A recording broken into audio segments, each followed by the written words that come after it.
I'm pretty sure you always wanted to learn how to edit your video but didn't know where to start. My name is Dan Tyler, and at the end of this video you will have the knowledge you need to edit a video in Premiere. So let's go.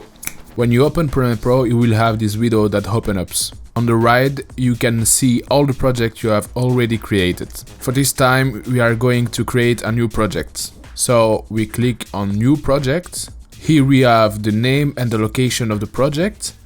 We will name the project YouTube Premiere. You can leave everything else as is it. Now that the project has been created, we come to this window. At the bottom left is the Pannel project. This is where our media will be. One of the first things to do is to import the media. There are two ways of importing your media. You can simply drag and drop and the file will be displayed here, or use the shortcut Ctrl-I and select the location of the media you wish to import.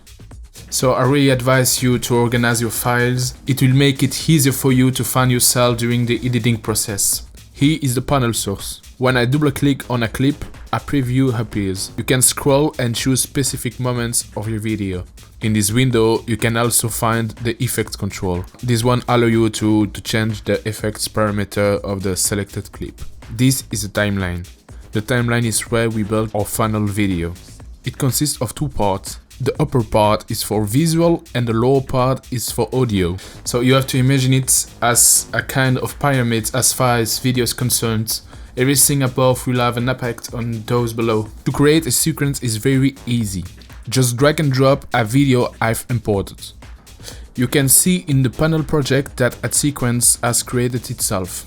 We'll rename it sequence. Be careful, the sequence is attached to the video. You need to check the format of your video to see if it fits your project. You can see the frame rate of the video right next to its name. It is possible to change the parameter of the sequence by going to Sequence and Sequence Settings. It is possible to change the frame rate and the frame size. So now we come to the most interesting part, the edit. As I was saying, there are two ways to choose your rushes. Simply drag and drop, then use the cut shortcut C to cut directly into the timeline and press V to return to the selection tool. Or you can double click here. As you can see, a preview appears in the Pannel source. Use the shortcut IO to select the input and output of the clip you want and then just drag and drop. So let's now imagine that we want to edit these three clips to music. Now that I've imported a piece of music, you can see that it's not classified. You can create a folder by clicking here.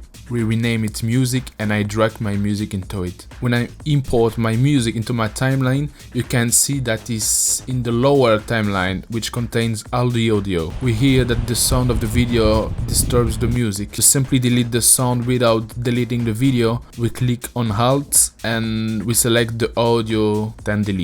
Speaking of music, if you think that the music is too loud, it is possible to decrease it in the timeline just like this, or in the effects control. We disable the keyframe and adjust it. If you make any mistake, just do Ctrl Z or Command Z for Mac and everything go back. Well, let's add some text. To do this, simply change to the panel and choose Workspace Effects. The workspace gives us a new panel on the right that regroups effects, essential graphics, Lumetri color, etc. What interests us here is essential graphics. We have a bunch of presets, but in this case we will use the type tool. Once the tool is chosen, I type welcome here and change the font in the settings in the right panel. To align the text, you can simply click on test button here. To copy, select the title we want with Alt and simply move it around. We will change the text of the duplicated title by double-clicking on it. Now that the video is ready, only the sound has to be edited.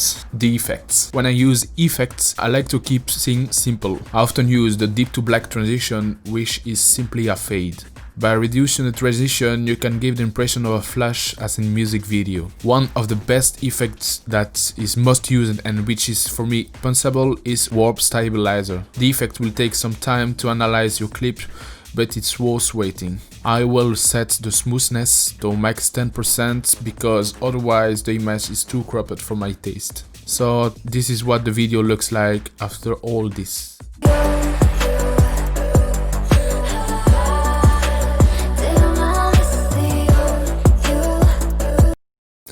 So if you like this video, subscribe to my channel and my Instagram. Thanks for watching. See ya.